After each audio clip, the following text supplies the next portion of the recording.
Grace ടൈമിന്റെ പുതിയൊരു എപ്പിസോഡിലേക്ക് ഏവർക്ക് സ്വാഗതം. ഇന്ന് ഞാൻ വന്നിരിക്കുന്നത് നമുക്ക് രാവിലെ ചോറിനും ചപ്പാത്തിക്കും പൂരിക്കും അങ്ങനെ എന്തിനു വേണമെങ്കിൽ സൈഡായിട്ട് കഴിക്കാൻ പറ്റുന്ന സിമ്പിൾ ആയിട്ടൊരു റെസിപ്പിയുമായിട്ടാണ്.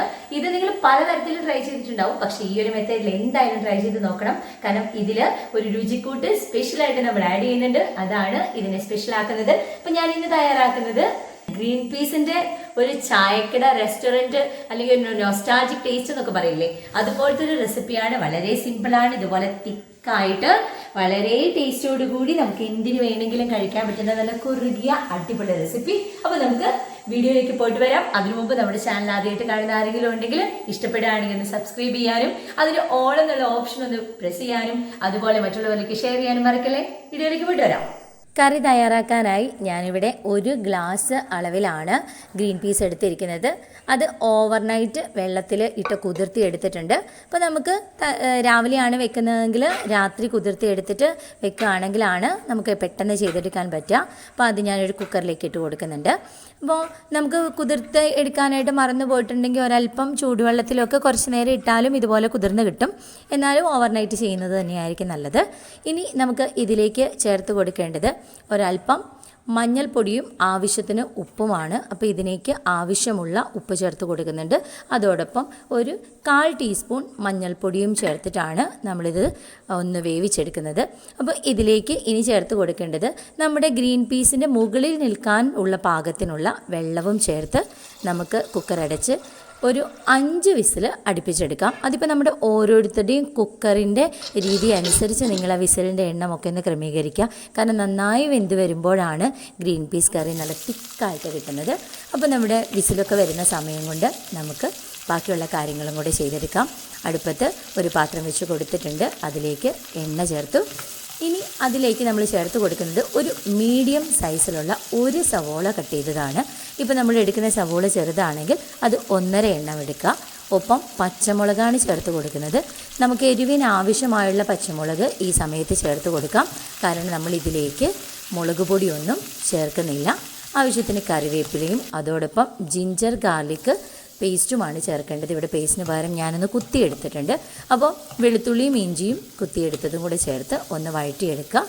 ഇനി നമ്മുടെ സവോള ചെറിയതായിട്ടൊന്ന് കളറ് മാറി വരുമ്പോൾ നമുക്ക് ചെറിയ ഒരു സൈസിലുള്ള തക്കാളിയും ഇതുപോലെ ചെറിയ കഷ്ണങ്ങളാക്കി ചേർത്ത് ഒന്ന് വഴറ്റിയെടുക്കാം. ഇനി ഇത് ഞാനൊരല്പസമയം അടച്ചു വയ്ക്കുന്നുണ്ട്. അടച്ചു വെച്ച് കഴിഞ്ഞാൽ വളരെ പെട്ടെന്ന് തന്നെ നമുക്ക് തക്കാളി കുക്കായിട്ട് കിട്ടും. ആ സമയം കൊണ്ട് നമുക്കിതിലേക്ക് ചേർക്കാനുള്ള ഒരു കൂട്ട് തയ്യാറാക്കാം.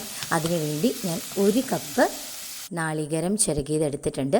ഇനി അതിലേക്ക് ചേർത്ത് കൊടുക്കുന്നത് 1 ടീസ്പൂൺ അളവിൽ പെരിഞ്ജീരകമാണ്, വലിയ ജീരകം.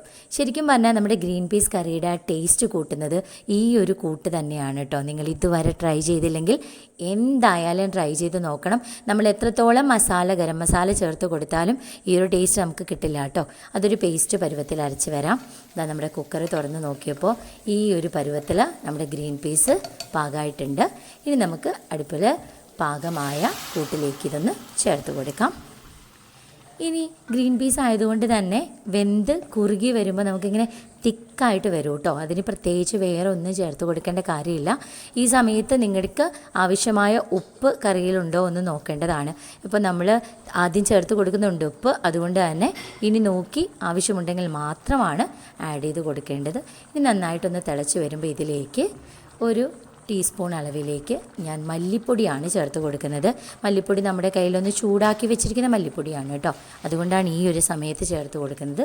അല്ലെങ്കിൽ നമ്മൾ ആദ്യം സവോളയൊക്കെ വഴറ്റുന്ന സമയത്ത് തന്നെ മല്ലിപ്പൊടിയും ചേർത്ത് വഴറ്റിയെടുക്കാം. ഇനി വേറെ സ്പൈസസ് ആയിട്ട് നമ്മൾ ഇതിൻ്റെ കൂട്ടത്തിൽ മുളക് പൊടി ഒന്നും ചേർക്കുന്നില്ല. ഇപ്പം നമ്മൾ നേരത്തെ പെരിഞ്ജീരകവും നാളികേരവും അരച്ചത് കൊണ്ടുവന്നിട്ടുണ്ട്. അത് ഈ സമയത്ത് ഒന്ന് ചേർത്ത് കൊടുക്കുകയാണ്. ഇതുപോലെ തിക്കായിട്ടാണ് അരച്ചു കൊടുത്തിരിക്കുന്നത്. ഇനി നമുക്ക് കറിയിലേക്ക് ആവശ്യമായുള്ള വെള്ളത്തിനനുസരിച്ച് മിക്സിയുടെ ജാറൊന്ന് കഴുകി നന്നായിട്ടതൊന്ന് ചേർത്ത് കൊടുക്കുക. അപ്പോൾ നമ്മുടെ കറി ഇപ്പോൾ അത്യാവശ്യം നന്നായി പാകമായി തിക്കാവണമെന്നുണ്ട്. ഇതിൻ്റെ ഒരു ടേസ്റ്റ് ഉണ്ടല്ലോ, പറഞ്ഞറിയിക്കാൻ കഴിയില്ല. കാരണം അത്രയ്ക്ക് ടേസ്റ്റാണ്. പുട്ടിൻ്റെ കൂടെ അതുപോലെ ചപ്പാത്തി, ദോശ, ഇനി ചോറ് എന്ത് തന്നെ ആയിക്കോട്ടെ ഇതിനൊരു പ്രത്യേക ടേസ്റ്റാണ് കേട്ടോ. ഇനി ഞാൻ ചേർത്ത് കൊടുത്തത് ഗരം മസാല പൗഡറാണ്. നമ്മുടെ വീട്ടിലൊക്കെ പൊടിച്ചെടുക്കുന്ന നാടൻ ഗരം മസാലയാണ് ചേർത്ത് കൊടുത്തത്. ഇനി ഞാൻ ഇതിനോട് ഇപ്പോൾ ചേർത്തിട്ടുള്ളത് കറിവേപ്പില ചെറുതായി ഒന്ന് അരിഞ്ഞെടുത്തതാണ്. ഈ സമയത്ത് നിങ്ങളുടെ കയ്യിൽ മല്ലിയില ഉണ്ടെങ്കിൽ മല്ലിയില തന്നെ ചേർത്ത് കൊടുക്കാവുന്നതാണ്. ഇപ്പോൾ നമ്മുടെ കറി പാകമായിട്ടുണ്ട്. ഇതാ കണ്ടില്ലേ, നല്ല തിക്കായിട്ടാണ് നമുക്ക് കിട്ടിയിരിക്കുന്നത്. അപ്പോൾ നമ്മുടെ ഗ്രീൻ പീസ് കറി എല്ലാവർക്കും ഇഷ്ടപ്പെട്ടിട്ടുണ്ടാവും. കാരണം ഇത് കഴിച്ചു കഴിഞ്ഞാൽ ഒരു അടിപൊളി ടേസ്റ്റ് തന്നെയാണ്. അപ്പോൾ എന്തായാലും നിങ്ങളുടെ അഭിപ്രായം കമന്റായി അറിയിക്കാൻ മറക്കല്ലേ. മറ്റൊരു വീഡിയോ ആയിട്ട് നമുക്ക് വീണ്ടും കാണാം. ഗ്രീസ് ടൈം. Thank U.